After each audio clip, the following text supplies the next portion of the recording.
hear the egalitarian clarion call everywhere. Everything should be equal. Everything should be equally distributed. We should strive for equity. It's like, wrong. Especially if you're a conservative. Wrong. What we want are just hierarchies of competence. You know, if your father has a brain tumor, you probably want a hierarchy of competence for neurosurgeons, so you can pick the one that's the best, so that he might not die. That's what a hierarchy of competence is for. For the postmodernists, there's no hierarchy that isn't based on power. Well, because they think the world runs on power. And that's why they're willing to use power to get what they want, because it's the only thing they believe in. But a valid hierarchy of competence, it's God, we need those things, man. We need the best plumbers. We need the best contractors. We need the best carpenters. We need the best lecturers. There has to be a hierarchy of quality. Not only so that we know who the best are and can reward them properly, but so that we can reward them so they keep being the best. If you have a great educator, if you have a great leader, if you have a great thinker, you want to reward them so they keep thinking and they keep educating so they can tell you something.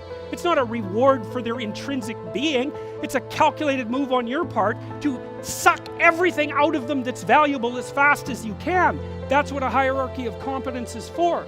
And the idea that hierarchies of competence don't exist it's so cynical. It's such a pathologically cynical idea. And it's actually quite patently untrue, because here's an interesting tidbit from the psychological literature.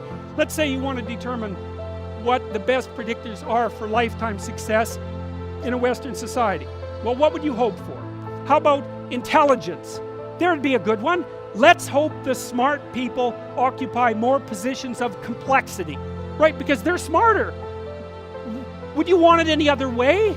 Okay, and that's great. The number one predictor of accomplishment in Western societies is intelligence. So that means the system works. What's the number two predictor? Conscientiousness.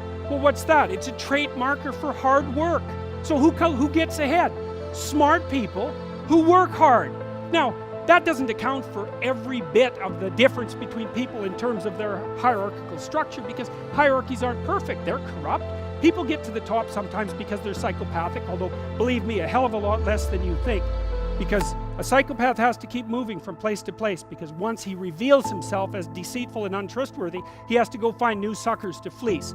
So the idea that, you know, there's no distinction between a CEO and a psychopath, it's like, that's only made by someone who A, knows nothing about psychopaths, B, knows nothing about CEOs, and C, has something fundamental against the entire capitalist structure, because it's simply not true.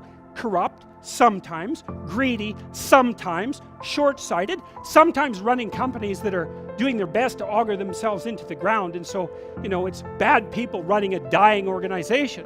But generally speaking, it's not the case. Our hierarchies of competence are reasonably functional, and not only are they functional, they're valuable. We need to know who the competent people are, and we need to reward them. And even more importantly, we need to tell young people, hey, there's some hierarchies of competence out there. If you're going to be a plumber, man, be a good plumber. Because otherwise all you do is go out there and cause trouble. We don't need people to cause more trouble. We need people to solve problems. You know, and so you can be a tradesman, and you can make a lot of money as a tradesperson. It's a bloody, reliable, honorable, forthright, productive way of making a living. And there is a hell of a lot of difference between a working man who knows what he's doing and one who doesn't, both in terms of skill and ethics, right? And you work with someone who knows what they're doing, it's a bloody pleasure. They tell you what they're going to do, they tell you how much it will cost, they go and do it, it works, and you pay them. Perfect. Everyone's happy. And that's what happens when you have genuine hierarchies of competence. And so you listen to these panderers of egalitarianism and equity, and they fail to recognize completely that there are differences in rank between people. It's not such a terrible thing, man. Maybe you wouldn't be a great lawyer. Like, it's certainly possible. Most people aren't. But that doesn't mean there isn't something you could be great at. There's lots of hierarchies to attempt to climb, and if you fail in one, go try in another. But the point is, you're still trying to aim for the top. And what the hell are you going to do if you don't try to aim for the top? You know, flap about uselessly and whine about your life? It's not helpful. It'll just make you miserable. You're not reliable to anyone. You can't help out in a crisis. It's like, so you tell young people, and this is another message for conservatives, like, I don't care what you're going to do, but go out there and make something of yourself for God's sake. Be an honest person and work and get to the top of whatever it is that you want to get to the top of. And stand up for yourself like a respectable human being and be a bit of a light on the world instead of a blight.